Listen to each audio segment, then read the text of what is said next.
सत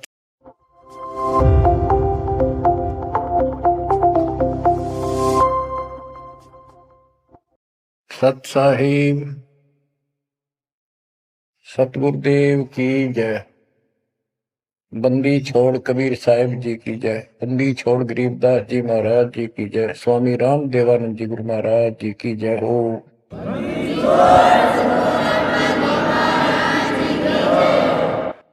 सर्व संतों की जय, सर्व भक्तों की जय, धर्मी पुरुषों की जय। श्री काशी धाम की जय, श्री सुडानी धाम की जय, श्री करोथा धाम की जय, श्री बरवाड़ा धाम की जय। सत साहिब गरीब नमो नमो सत्य पुरुष को, नमस्कार गुरु की नहीं। सुर नर मुनि जन साधु, संतों सरस दीन। सतगुरु साहिब संत सर, दंडवतन प्रणाम। आगे पीछे मत हुए, किनको पूर्व। कबीर सतगुरु के उपदेश का सुनिया एक विचार। जय सतगुरु मिलते नहीं, जाते नरक द्वार। नरक द्वार में दूत सब करते खेचा तान। उनसे कभू नहीं छूटता, फिरता चारों खान। कबीर चार खानी में भरमता, कबहू न लगता पार। सो फेरा सब मिट गया, मेरे सतगुरु के उपकार। जय जय सतगुरु मेरे की, जय जय सतगुरु मेरे की। सदा साहिबी सुख से वसियो, अमरपुरी के डेरे की। जय जय सतगुरु मेरे की, जय जय सतगुरु मेरे की। सदा साहिबी सुख से वसियो, सतलोक के डेरे। निर्विकार निर्भय तू ही, और सकल वैमान। जी साधो और सकल वैमान। सब पर तेरी साहिबी, सब पर तेरी साहिबी। तुझ पर साहिब ना, निर्विकार निर्भय। परम पिता परमात्मा कबीर जी की असीम कृपा से बच्चों, आज हमारे अंदर अपने घर जाने की प्रबल प्रेरणा हुई है। बच्चों, कोई भी काम है उसकी विशेष जानकारी होने के बाद उसमें रुचि बनती है। इसी प्रकार अब हमें पता चला है कि इस लोक में हम गलत स्थान पर रह रहे हैं, और आपको यह भी याद दिलाया जाता है कि ये शरीर नहीं रहेगा। जिस परिवार को देखकर हम खूब खुश हैं, और होना भी चाहिए, पर ये साथ कितने दिन का है यो तक भी ध्यान देते नहीं। इसके ध्यान ना देने से हम जन्म और मरण के इस महान कष्ट को भोग रहे हैं, इस महान कष्ट को झेल रहे हैं। अभी तक कोई इस तरह सच्चाई कहने वाला नहीं था। जैसे कोई यूं कह देता ना, भाई ऐसे ऐसे वो हो सकता है, मृत्यु हो जाएगी, तो यूं कहा करते भाई तो भाई ये बात ना बोला, मृत्यु हो जाएगी, अच्छी बात बता। यानी यूं कहना बुरी बात मानने थे कि यूं ना कह मौत भी हो जाएगी कभी, संसार भी छोड़ना पड़ेगा। यानी इस सच्चाई को अवॉइड करने की चेष्टा करते थे। तो बच्चों, कबूतर क्या करता है, जब बिल्ली निकट आ जाती है वो डर जाता है, उड़ने की बजाय आंखें बंद कर लेता है और सोच लेता है खतरा टल गया, तो वो उसकी गर्दन मरोड़ के खा जाती है। अब आंखें बंद करें काम नहीं चलेगा, ये तो खोलनी पड़ेगी, हिम्मत करनी पड़ेगी, यहां से उड़ना पड़ेगा, काल से बचना पड़ेगा। पहले जैसे 12 कबीर पंथ चले हैं, उससे पहले ये हिंदू समाज, हिंदू धर्म, उसके बाद ये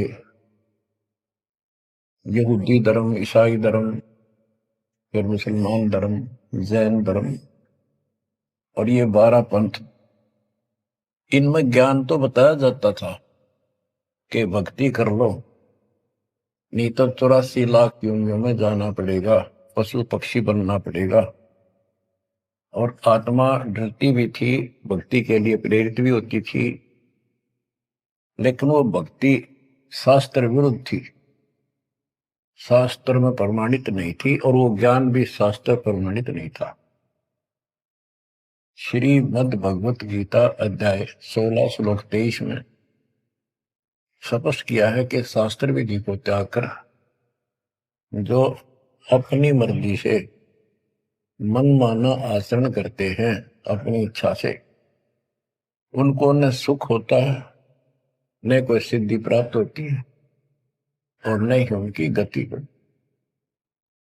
या तो ये कहो कि गीता गलत और ये झूठे गुरु सच्चे, इनमें से एक को रिजेक्ट करना पड़ेगा, लेकिन गीता को कोई रिजेक्ट कर नहीं सकेगा। आखिर में इन झूठे गुरुओं को त्यागना पड़ेगा। बच्चों, परमात्मा के पाने के लिए, उस सुख को प्राप्त करने के लिए कितने कितने कष्ट झेले हैं महापुरुषों ने, हमने भी उठाए। हम ऋषि बने, ऋषि बनकर कठिन साधनाएं की, जैसा लोकवेद दंत कथाएं सुना करते थे, उसके आधार पर सिद्धियां आ गई, सिद्धियां दिखाकर फिर प्रसिद्धि होगी, उस प्रसिद्धि के ऊपर हम प्रसिद्ध हो गए और खूब महर्षि प्रसिद्ध हो गए। अब पता चला वो प्रसिद्धि कैसी थी, जैसे आपको राबिया का प्रमाण बताया, 4 साल की ठीक साधना से ऐसे ऐसे चमत्कार भी हो गए, मक्का उठ के आ गया, लेकिन भविष्य जीरो हो गया उसका, सिर भी काट दिया, इतनी प्रेरित थी भगवान के प्रति, लेकिन नथिंग, कुछ नहीं हुआ। काम तो अब बनेगा जब बनवाया जा। गरीब ये जीवन सफल है, जब लग राम रटंत, देखोरी को जाने दे, भरम पड़े हैं पंथ।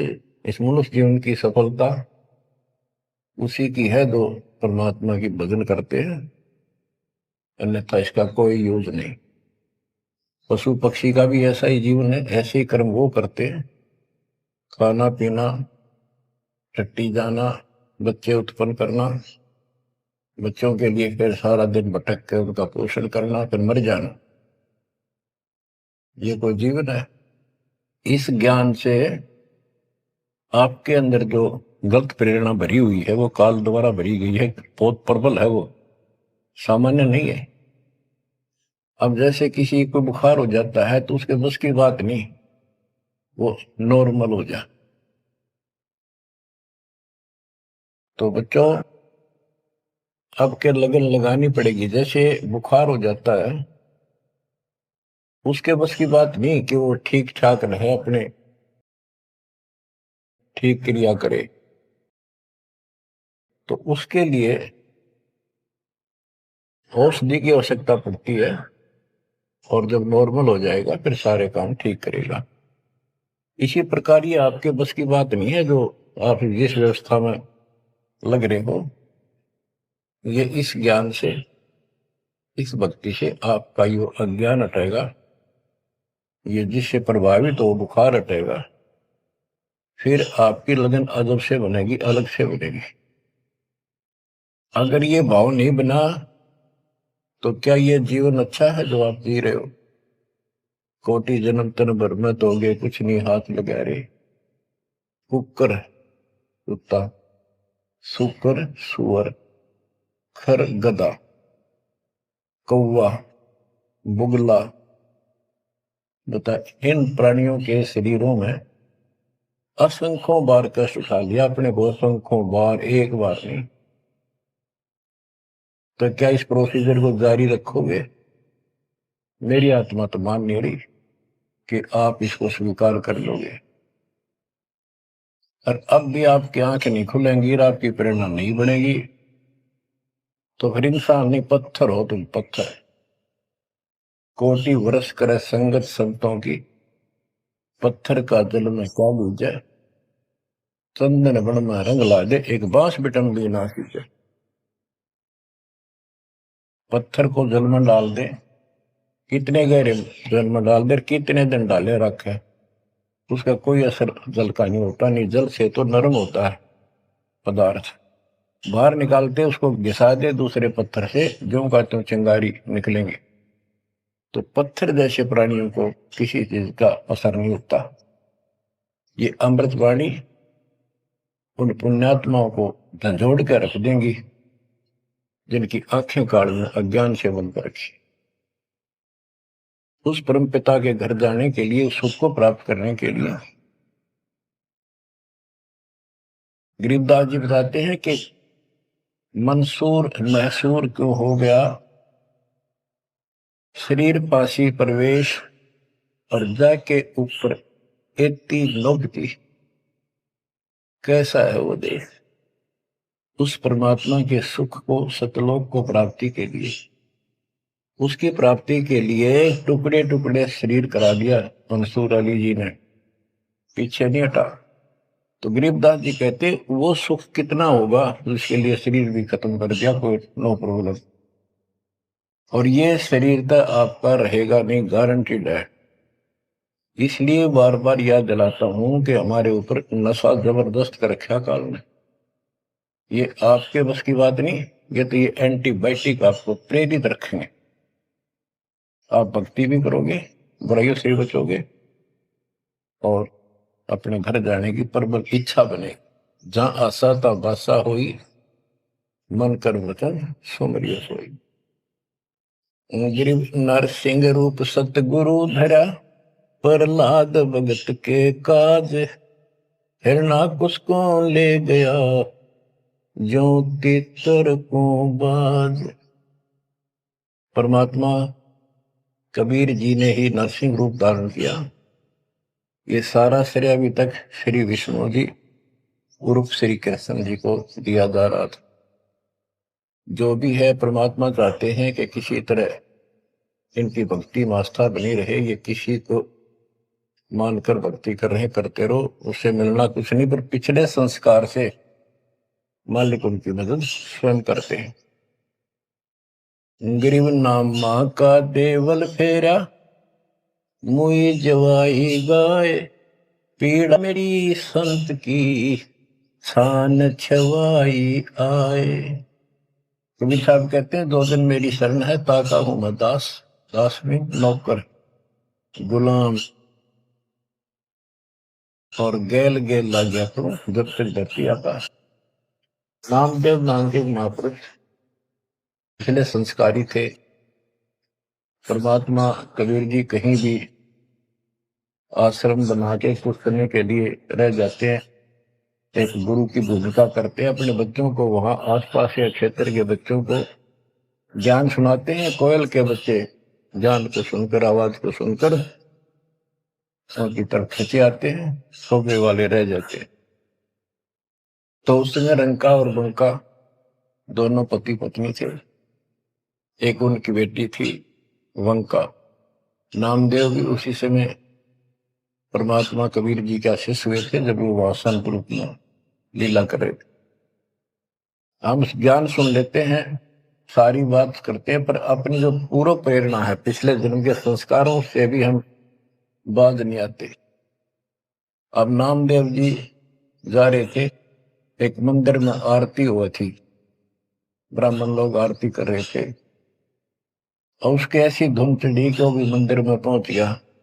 हाथ में जूते निकाल लिए अपने, जैसे ये बजाते हैं ताल, उस तरह बजाने लग गया, घंटी बजाते हैं, और बजाता बजाता आरती में मगन होकर उनके ब्राह्मणों के बीच में पहुंच गया, यानी पत्थर की मूर्ति के सामने पहुंचना चाहा।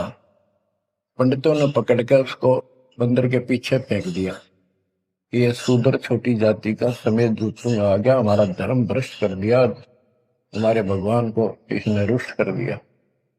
तो परमात्मा वो तो फिर भी पड़ा पड़ा मन की आरती कर रहा था, लो लगी थी दाता में।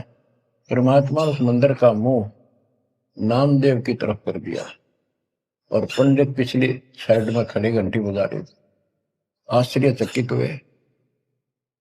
तो एक दिन नामदेव रंका बंका के घर गया, तो उस दिन वंका लड़की, रंका और बंका जंगल में लकड़ियां लेने गए हुए थे, पीछे वो लड़की अकेली थी, वो कोई पट्टी तैयार करे थी, जैसे किसी को चोट लग जाकर, हल्दी वगैरह लगा कर।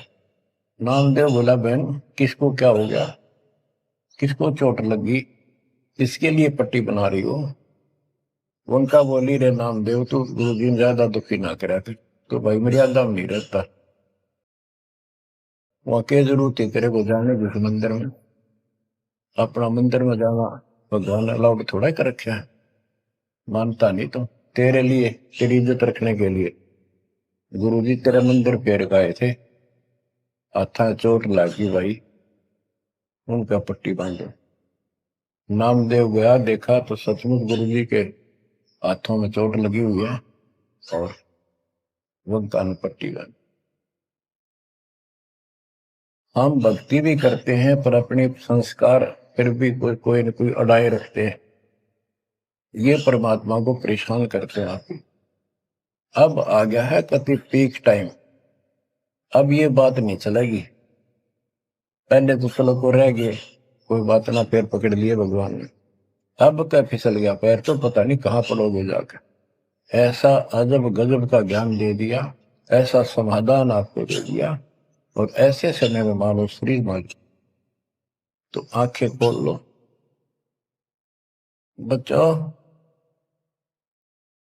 गरीब नामा का देवल फेरा, मुई जवाई गाए, पीड़ा मिट्टी संत की छान छवाई आए।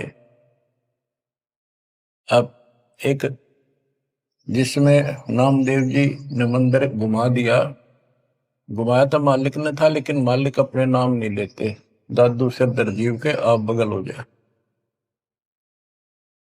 करा करावे साइया मन में लहर उठा, दादू से दरजीव के आप बगल हो जाए। उनकी महिमा ज्यादा होगी, मुसलमान धर्म के लोगों को दिक्कत हुई, उन्होंने राजा को कहा कि ऐसे ऐसे काफिर है, वो दुनिया को गुमराह करता है कि मुर्दे जिंदे कर देता है, मंदिर घुमा दिया, ऐसे कर दिया।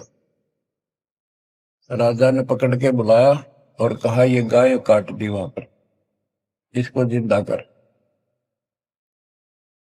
जब जाने तो संत है, नहीं तो तेरे को आज तेरी गर्दन यही काट दूंगा। कबीर साहब कहते हैं, हम फिर वहां गए बच्चे, अपने बच्चे के लिए, और उस गाय को जीवित किया। जैसे पुराने समय में संस्थान झोपड़ी डाला करते थे, हट घास ग्रास की, और वो साल भर में कंडम हो जाती थी, तो बारिश आने से पहले उनको फिर से या तो नहीं डालते थे, या तो उनमें कुछ रिपेयर किया करते थे। नामदेव की माता जी ने कहा, बेटा अपनी छान ठीक कर ले झोपड़ी, बारिश आने वाली है, मौसम निकट है। वो कहने लगा, ठीक है माता जी, जाता हूं मैं जंगल से सर काट के लाता वो सरकंडे से, घास फूस। रास्ते में सत्संग हो रहा था, सत्संग सुनना, फिर वहां सेवा में लग गया। शाम होगी, वापस आ गया। सीमा बोली, बेटा ले निकल घास फूस। माँ ऐसे ऐसे सत्संग में चला गया, ध्यान नहीं रहा। अगले दिन फिर ऐसे ही। उसकी माँ बोली, भाई देख ले तो बारिश हो जाएगी, कुछ दिन सारे कपड़े भीजेंगे, अपने भीगेंगे, बहुत नुकसान हो जाएगा। अगले दिन भी ऐसे हुआ। तीसरे दिन उसने सोचा आधा सत्संग सुन लो और फिर जाऊंगा। आधा सत्संग सुनकर चल पड़ा। सत्संग तो फिर पूरा ही सुनना पड़ा उसने, फिर सेवा सेवा ना करी, अपना वो काम के लिए चल पड़ा। जल्दी जल्दी घास फूस काटने लगा, पैर में कुहाड़ी लगी, दांती लगी और ज्यादा चोट लगी। पैर के पट्टी बांधी, अपना कपड़ा वही ले रखा था पाड़ के सदर। और उसी दिन परमात्मा ने नामदेव का रूप बनाया और खूब ये सरकंडे सिर पर धर के ले आए, आकर छान बना दी और डाल दी। नामदेव शाम को लंगड़ाता लंगड़ाता पहुंचा। माँ बोली, के लग गया बेटा? मैंने बताया, माँ ऐसे ऐसे आज भी ना लड़ पाया मैं तो। माँ उस झोपड़ी से आगे पहुंच गई, बेटे को तकलीफ सी देख के, क्या लग गया बेटे का। माँ माफ करिए, आज भी नहीं सामान लान पाया मैं तो, वो ऐसे ऐसे बन गई मेरे साथ। कोशिश करूँ था जल्दी जल्दी काटूं, माँ दुख पाओगी। मेरे तो पैर में कुहाड़ी लगी है, दांती लगी, चोट लगी और चला भी नहीं जाता। माँ ठीक होती बनाऊंगा झोपड़ी। उसकी माँ उसके मुंह की तरफ खेल के, बेटा क्या बोल रहा है तू? तो अभी तो आया था झोपड़ी खुद बना के गया। बेटा क्या कह रही है, चोट कब लगी तेरे? नामदेव निकट आया, देखा ताजी झोपड़ी बना रखी है, गजब के सरकंडे लाके।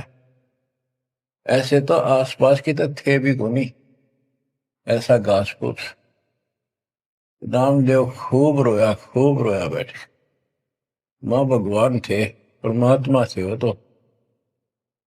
बच्चों, दो दिन मेरी शरण है ताका हूं मैं दास, गेल गेल ला गया फिर जब तक धरती आकाश। ये किसी जन्म में भक्ति खूब करी थी, जैसे इस युग में। और इस युग के पिछले हुए भक्ति गजब की रहती है, क्योंकि यह साधना शास्त्र में खुला। मोक्ष ना होता तब तक परमात्मा इनके साथ ठहरे। इनसे चमत्कार भी होते रहते, नाम भी हो जाता, पर काम तो ना बढ़ा, मोक्ष तो ना हुआ। तो ये जो ज्ञान आपको सुना जा रहा है, ये हर पहलू पर आपको सतर्क किया जा रहा है। तो या तो इस भक्ति में छोड़ दो, रिया कति दर्द हो जाओ, कमर कस लो, अब का पीछा छुटवाना है। ये लल्लो पत्तो बहुत होली। केवल हम सुख मांगते हैं, धन मांगते हैं, बेटा ना तो बेटा मांगते हैं और धन संपत्ति मांगते हैं। ये तो बिना मांगे दे देगा जब दिल डट गया आपका। दृढ़ रहे तो कोई भी काम है दृढ़ता के साथ होता है। धीरे धीरे रे मना, कबीर साहब है। कबीर धीरे धीरे रे मना, धीरे सब कुछ हो, माली सींचे सौ गुड़ा, फिर तो है फलो। आज पौधा बोया है आम का, अगले दिन नहीं लगेंगे फल उसके, महीने 20 दिन में भी नहीं लगेंगे। वर्षों उसकी सेवा करनी पड़ेगी। एक बार पेड़ बन जाने दो, फिर देखना आपको छाया भी और फल भी इतने देगा, आप भी खाइयो, रिश्तेदारों को खिलाइए। इसी प्रकार इस भक्ति रूपी पेड़ को, पौधे को पेड़ बना लो। दास देख रहा है, दास ने शुरुआत जब की थी, उनकी क्या स्थिति थी मेरे बच्चों की, भक्तों की। वो डटे रहे, टिके रहे, आज हर तरह से उबारा है, संसार से न्यारा है और मोक्ष मिलेगा। जो जन्म मरण का कोड कटेगा। गरीब कबीर के सो बंजारा हुआ, आप भक्ति के हेत काकर बोई जान के, धना भगत के खेत। धन्ना भगत जी बहुत जबरदस्त लगन की लगी हुई थी उनकी, बहुत जबरदस्त भगत थे। दया भाव संत में होती है। बारिश हुई, बीज सभी किसान ज्वार बीजने चल पड़े। धन्ना की पत्नी ने भी ज्वार दे दी 5 किलो, पहले खेत में बो के आओ। भगत जा रहा था बैलों को साथ, बैल लेकर के, हल लेकर के। रास्ते में 4-5 भगत भूखे थे, बैठे थे। अब भगत स्वाभाविक साधु संत को देखकर राम राम करी उसने, बैल खड़े कर दिए, बैठ गया 2 मिनट भगवान का। सुबह सुबह पता चला कि उन्होंने 3 दिन से भोजन नहीं खाया था और मरने के कगार पर। कहने लगे भगत हम तो मृत्यु के निकट हैं, कहीं भोजन नहीं मिला। क्योंकि रेगिस्तान राजस्थान या भी पहले सारी स्थिति ऐसी थी नहीं बढ़िया वाली जनता की। बारिश हो गया तो फसल होगी, ना तो भूखे मरा करते। तो भगत जी ने सारे के सारे ज्वार रख दी उसके उनके आगे, बीज, वो मरे थे भूखे, सारी खा गए। अब वो चल पड़े। भगत जी ने सोचा ही वे घर वाले लड़ेंगे, पत्नी भी गर्म मिजाज की थी, और इसमें तो भाई कोई भी टोक दे, बीज भी कित खा गया तो कित खो दिया। किसान का तो जीवन होता बीज।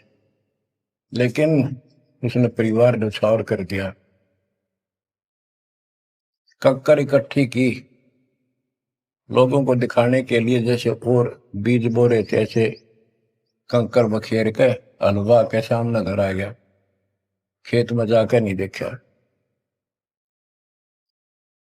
कुछ दिनों के बाद औरों का तो ज्वार गजब की उगरी, और भगत जी के खेत में तुम्बे मतीरों की बेल उगरी बिना गिनती की, मतीरे लग गए मोटे मोटे ये तुम्बे।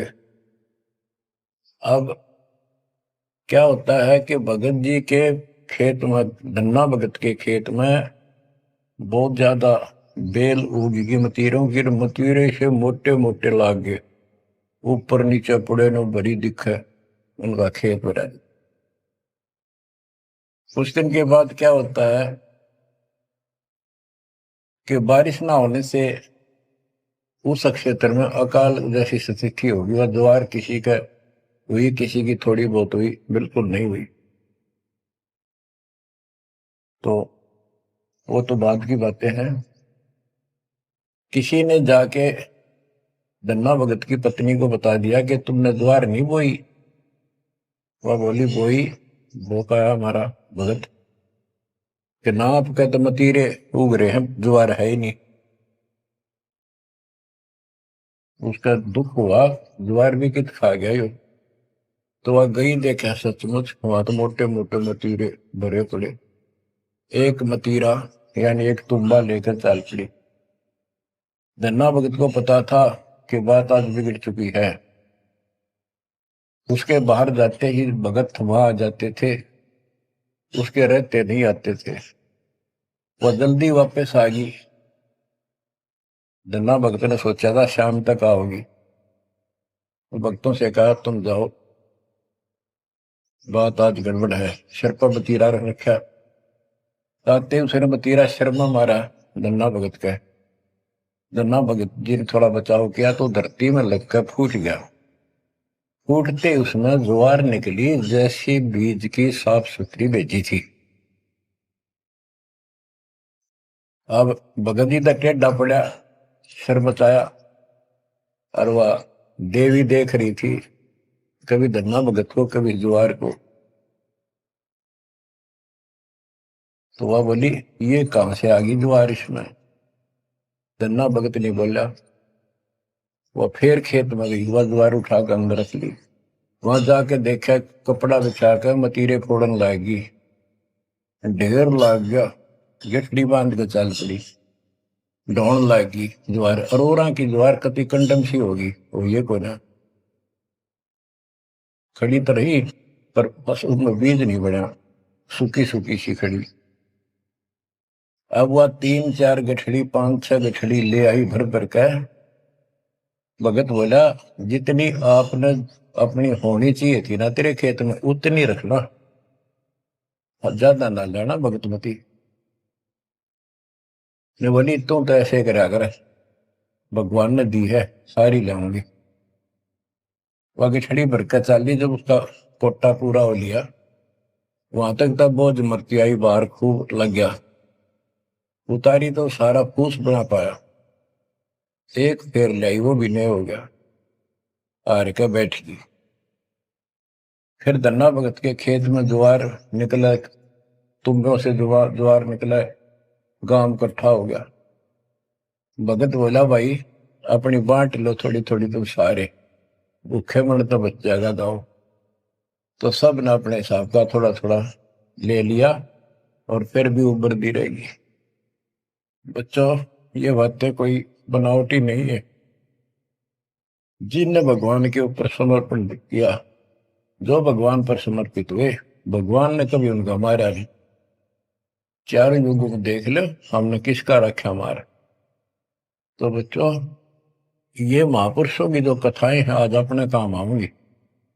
आप एक बार लग कर देखो इस मार्ग,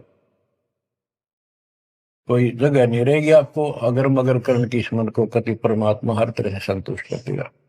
दास अपनी एक कथा बताओगा।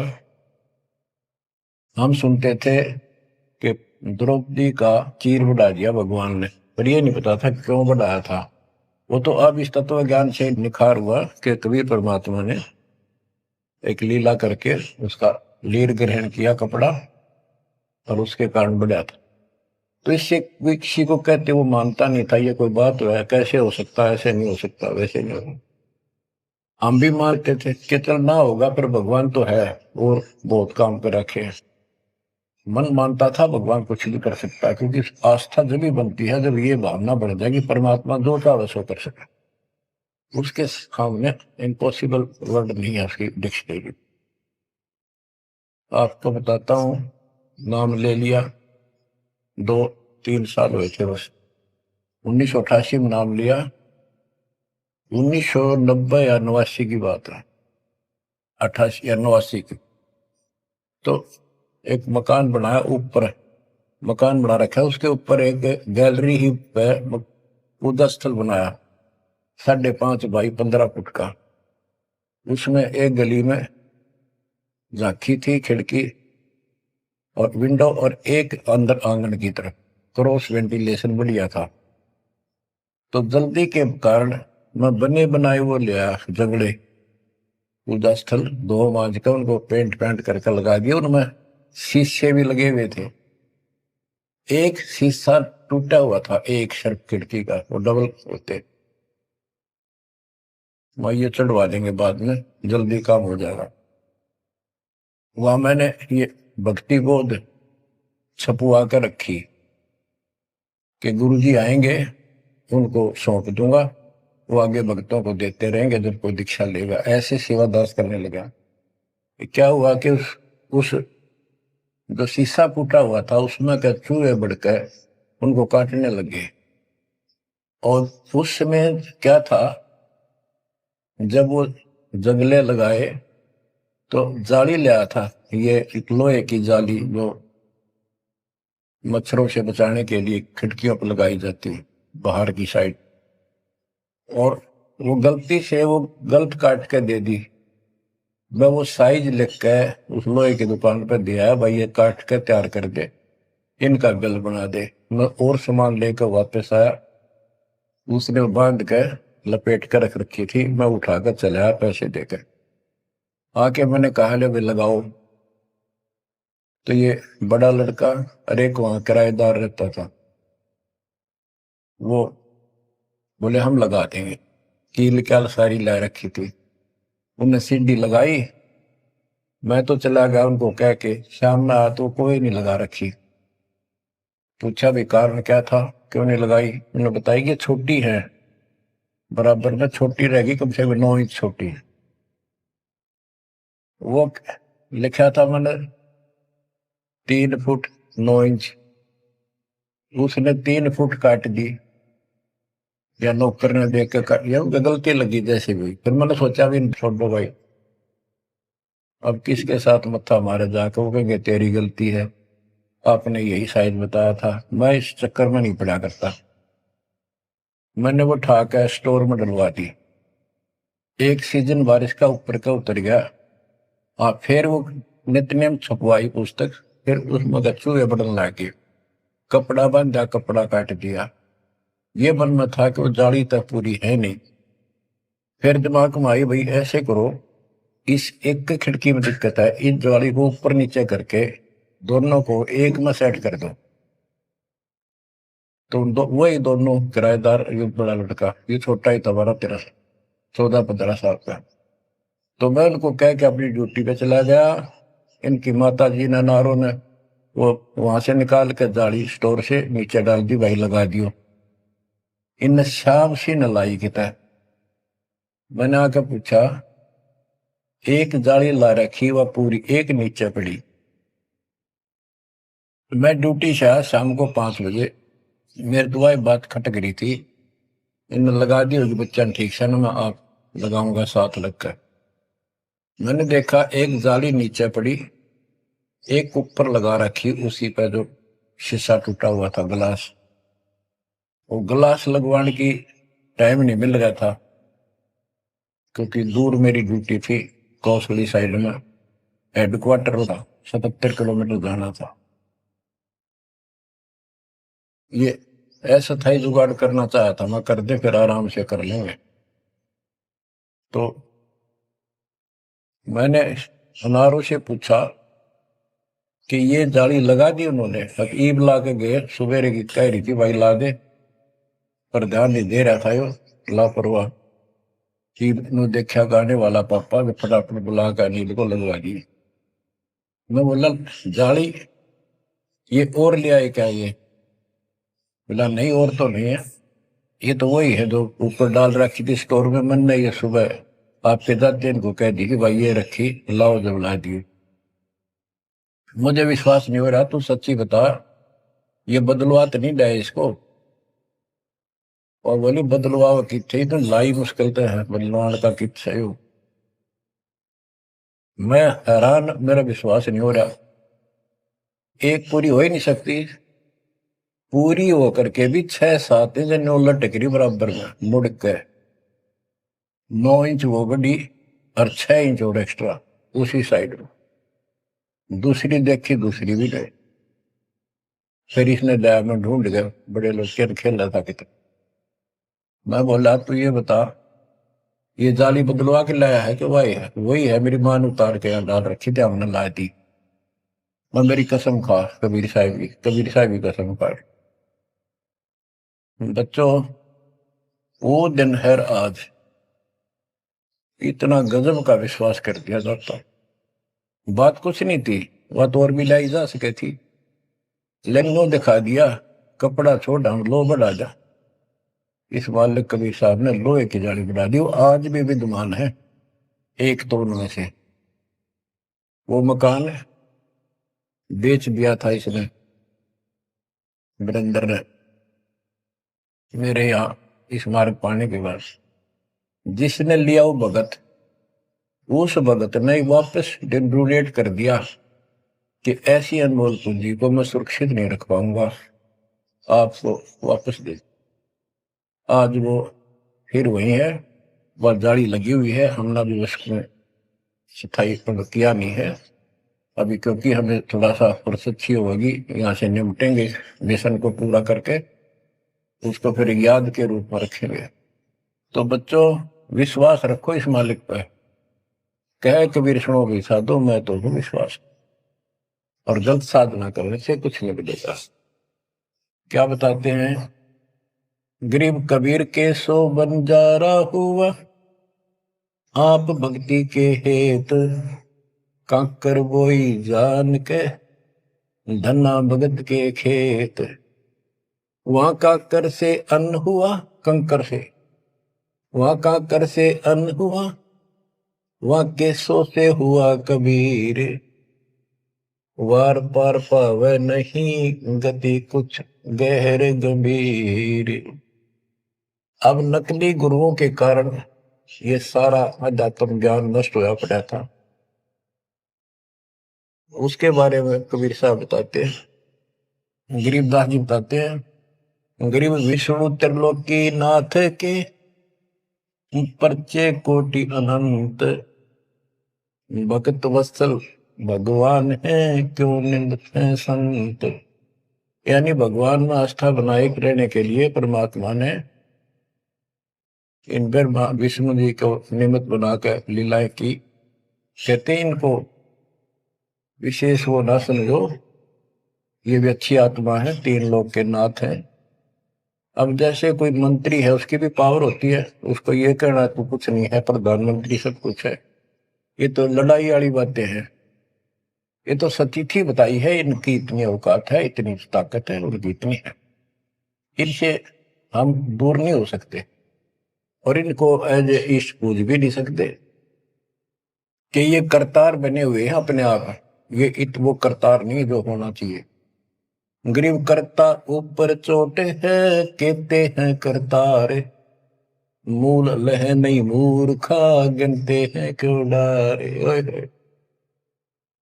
कि जितने करतार अपने आप बना रखे तुमने, राम कृष्ण विष्णु, ये फिर कितने बना रखे। कर्ता ऊपर चोट है, जो एक करतार को छोड़कर अन्य जो कर्ता बनते हैं उनकी दुर्गति होती है। रामचंद्र देख लो, सारी उम्र दुखी रहा और कर्ता बन रहा था, लोग भगवान के थे भी मान लेता था, आजीवन कष्ट रहा, अंत में सरयू नदी में जल समाधि ली, डूब का मेरा। कृष्ण जी सारी उम्र दुखी रहा, सुख का सांस कभी नहीं, कभी कंस, कभी केसी, कभी चाणूर, कभी कुछ पूतना, और आखिर में दुर्वासा के श्राप से कुल उनके सामने नष्ट हो गया। जिसका कुल सामने मरे है और पश्चाती वो जीव है, सबसे निर्भाग आदमी है। सब कष्टों को देख कर रो रो के टाइम काटा, आखिर में एक विषाक्त तीर से मारेगा, विषाक्त जहर से बुझे हुए एरो तीर से मारेगा। अब क्या बताते हैं, गरीब करता ऊपर चोट है, कहते हैं करता रे, मूल लह नहीं मूर्खा, गिनते हैं क्यों डारे। के मूल की पूजा क्यों नहीं करते, डालियों ने क्यों गिनते फिर हो तुम, कितने भगवान है, कितने टहनी है। मूल से सब कुछ होता है। गरीब सतगुरु साहिब एक है, दूजा ब्रह्म विरोध, बिन सतगुरु सूझे नहीं, चाहे पढ़ो 18 बोध। गरीब गल गोटा गुरु आखे ने, फांसी दे अड़ाए, द्वादश तिलक बनाए कर, चंपुर दे धकाए। कि ये इंसान का नाश करने, मनुष्य जीवन को बर्बाद करने वाले, ये बाह्य दिखावा करके द्वादश तिलक 12 तिलक बना लेंगे, कंठी माला पहन लेंगे, लाल कपड़े, बड़ी बड़ी दाढ़ी मूछ उठा लेंगे या घुटन घोट हो जाएंगे, मूड में डालेंगे। ये गल घोटा है, ये काल की फांसी लिए कर रहे, झूठी साधना करवा के। कहते द्वादश तिलक बनाए कर लोग इन पर कुर्बान हो जा, साधु है, और जमपुर दे धक्का, यानी उस नरक में धक्के ते ठोक दे। क्या साधना गलत पे जाएगा फिर वहां। गिरव झूठे गुरु का नाक ले, फिर श्रवण और नैन, सतगुरु बोले साखिए, दूर कर पोकट फैन। कहते नकली गुरुओं का, इनका जूते मारे, नाक काटे, यानी कहने का भाव है कि इनका बच जा, दूर हो जा, फूक दे। फूकना मतलब ये नहीं आग लगा दे या उन्हें मार दे, उन्हों को आग्रह। कैसी यह कहावत हमारे यहाँ कि इसने फूक दे एक तरफ, जैसे कोई सामान मंगाया, इसकी जरूरत नहीं, कौन ख्याल है ना, फूक एक तरफ, यानी पटक दे दूर। एक गरीबदास जी कहते झूठे गुरु के नाक कान काट दे। इसका अर्थ है कि उनको कति वहां से अपने से दूर कर ले। गरीब झूठे गुरु को झटक दे, से स्वामी को फूक, या मैं दोष जरा नहीं, शब्द कहा हम फूक। गरीबदास जी बताते हैं झूठे गुरु को झटक दे, और जो नकली शिष्य उनकी मान मुन्न के चिपके बैठे उन्हें भी फूक। फूकने का मतलब ये नहीं उन्हें मार दे के पड़े रहने दो। गरीब पीछे गई सो जाने दे, ले रेती को राख, उतरी लाभ चढ़ाई यो करो अपूठी चाख। गरीबदास जी कहते पीछे जो हुई सो हुई उसने भूल जाओ, अब शेष बचे जीवन में संभाल लो। उतरी लाभ चढ़ाइयो करो अपूठी चाख। जैसे हम सत भक्ति ना करने से हमारे सारे काम बहुत खिंचके होते ही नहीं, परेशानी रहती है। और जब सच्चा गुरु मिल जाता है वही काम फटाफट होने लग जाते हैं। पुराने समय में कुएं से जल निकाला करते थे, सिंचाई का काम भी कुओं से होता था। उसमें बैल जोड़े जाते थे, एक लाव होती थी, लाव, वो डोल नीचे जाता था। एक लकड़ की पुड़ी होती थी, लोहे का इतना सिस्टम नहीं था। फिर लोहे की बनने लगी थी पुली, उसके ऊपर वो लाव यानी रस्सी, मोटी रस्सी होती थी, बढ़िया मजबूत। वो पुली से नीचे उतर जाती तो अब पुली घूमती नहीं, वो फिर किसी होती थी, वो घूमती नहीं और अड़का खड़ा हो जाता नीचे, रस्सा गिर जाता साथ में। फिर उसको कहते ऊपर रख, फिर से पुली पर रख और फिर खींच, आसानी से घूमेगी और फटाफट पानी निकला होगा।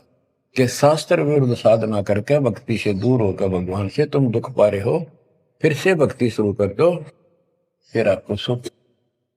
गिरिव पीछे गई सो जानते, ले रहती कुआख। जो शेष बचा जीवन इसको संभाल ले रख। उतरी लाभ चढ़ाई यो करो अपूटी चाख। गिरिव बोए बिन पावे नहीं, जीवित कैसा योग। 84 आसन करे मिटे न संसार शोक। के जीवित मरे बिना परमात्मा प्राप्ति नहीं होगी। तुम जैसे बकवादों में लग रहे हो, जीवित कैसा योग, ऐसे भक्ति नहीं पड़ेगी। और जो 84 आसन कर करके लोग दिखावा करते हैं, इसे मोक्ष नहीं है। गिरिव पंचअग्नि पाखंड है, मौनी तपे आकाश।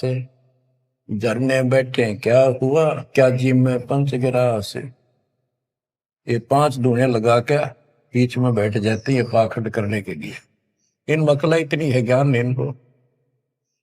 कोई मौन रखता है, कोई तप करता है, मटके गड्ढे के अंदर सुराख करा के एक तपाई कर रख के 40 दिन सर्दी के महीने में 100 मटके डेली पानी के अपने सिर पर डलवाता है। और बड़े बड़े गांव के लोग उस पाखंडी के चारों तरफ परिक्रमा करते हैं। और कोई कहे मैं सिर्फ 5 गिलास खाया करूं, ज्यादा खाता नहीं। इस तरह के ड्रामाबाजी से अट्रैक्ट करते पब्लिक को, पल्ला कुछ नहीं। गिरिव दूधा धारी शब्द है, पान फूल फल खाई। घट में नाम न संचर, ये बंधे जमपुर जाई। कई बताते हैं एक बाबा है, दूध दूध पियो है, बड़ा शब्द है, दूध आधारी बोला है। और केवल कभी फल खा लेता है, तो फूल फल ही खाता है। तो गरीबदास जी कहते हैं गरीब दूध आधारी शब्द है, ये पान फूल फल खाई। घट में नाम न संचर, बंधे जमपुर जाई। सच्ची भक्ति है नहीं, सीधे नरक में जाएंगे। गरीब चुंडित मुंडित भद्रा, मोनी मैल न पावे। धूमर पान ठडे सरी, ये 2 जग धक्के खा। गरीब योग नहीं यो रोग है, जब लग निज नाम न चीन।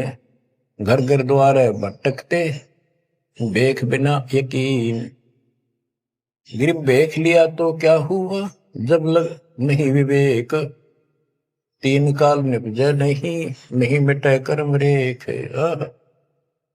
के चुंडित मुंडित, जैसे बड़े बड़े सर पर जटा रख रखी है, दाढ़ी बढ़वारी, माला मोला पहन गए, बाहर भाई ड्रामा खोल कर रखा है, लाल कपड़े पहन रखे, या कति गोट करवा रखा, मुंड मुंडवा रखा।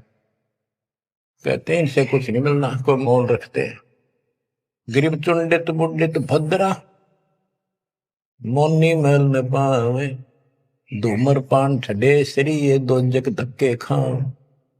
ये धूमर पान करें, नशे करें, 100 रुपए की मारे चलम भर कर ढूंढ उठा दे। ठडे सरी खड़े होकर तप करते, कहते दो जग में धक्के खाओगे नरक में जाएंगे।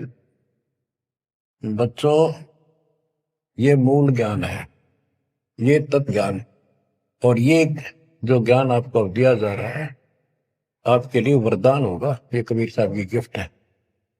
इस रजा को संभाल के रखियो, इसको हल्के में ना दियो बच्चों। कुर्बान हो जाओ, ये धन देकर देता सिंह धन हो गए, कितना पुराना पट्टा।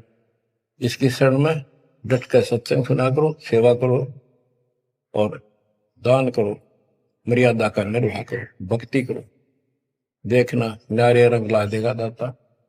मालिक आपको मोक्ष दे, सद्बुद्धि दे, आपको याद बनी रहे अपने घर की सच्चाई।